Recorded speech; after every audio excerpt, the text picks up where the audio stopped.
कहते हैं जब एक मकसद बड़ा हो तो दुश्मनी भी दोस्ती में बदल जाती है। ऐसा ही कुछ हुआ रूस और यूक्रेन के साथ। ये दो देश जो 3 साल से भीषण युद्ध में उलझे हैं, पहली बार किसी उद्देश्य के लिए साथ आए और इस दोस्ती की वजह बना भारत। जी हाँ, भारत के लिए दोनों देशों ने मिलकर INS तुशील, एक ऐसा स्टील्थ गाइडेड मिसाइल युद्धपोत जो भारतीय नौसेना की ताकत को नई ऊंचाई देगा, उसको बनाकर भारत को सौंप दिया।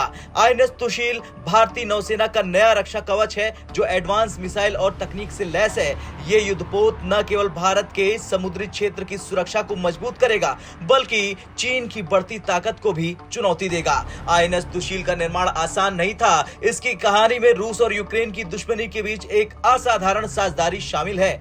INS तुशील के इंजन यूक्रेन की प्रमुख कंपनी जोरिया मैशप्रोग द्वारा बनाए गए हैं जो समुद्र गैस टरबाइन निर्माण में विश्व की अग्रणी कंपनी है। इंजन को यूक्रेन से रूस भेजा गया जहां इस युद्धपोत का निर्माण हुआ। INS तुशील केवल एक युद्धपोत नहीं बल्कि एक चलता फिरता किला है। इसकी खासियतें यह है कि यह एक मल्टी रोल स्टील्थ डिजाइन जो इसे दुश्मनों की नजरों से छिपा सकता है। एडवांस गाइडेड मिसाइल सिस्टम जो किसी भी खतरे को दूर करने में सक्षम है। यह युद्धपोत प्रोजेक्ट 11356 के तहत बनाया गया है जिसे तलवार श्रेणी का कोड दिया गया है। भारतीय नौसेना में यह 7वां क्रीवोंग 113 श्रेणी का युद्धपोत होगा।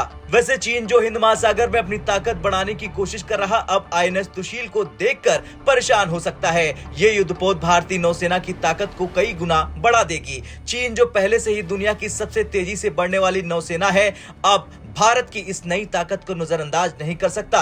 INS तुशील के आने से हिंद महासागर में चीन के लिए चुनौती और बढ़ गई है। INS तुशील केवल एक युद्धपोत नहीं, ये भारत की कूटनीतिक ताकत का प्रतीक भी है। भारत ने जिस तरह रूस और यूक्रेन को एक उद्देश्य के लिए साथ लगाया, ये दुनिया के लिए एक मिसाल है। ये साबित करता है कि भारत केवल एक उपभोक्ता नहीं बल्कि एक जिम्मेदार वैश्विक शक्ति भी है। खैर कुछ भी हो, INS तुशील भारत के बढ़ते आत्मविश्वास और कूटनीति की एक शानदार कहानी है। यह भारत की समुद्री सुरक्षा को मजबूत करने के साथ साथ अंतर्राष्ट्रीय स्तर पर उसकी स्थिति को भी नई ऊंचाई देता है। और दोस्तों, दुश्मनी जब दोस्ती में बदल जाए तो वाकई इतिहास बन जाता है। आपका क्या कुछ कहना है? जिस तरह से रूस और यूक्रेन भारत के युद्धपोत को बनाने के लिए एक साथ आए, उसे लेकर कमेंट कर जरूर बताएं। ब्यूरो रिपोर्ट, भारत तक।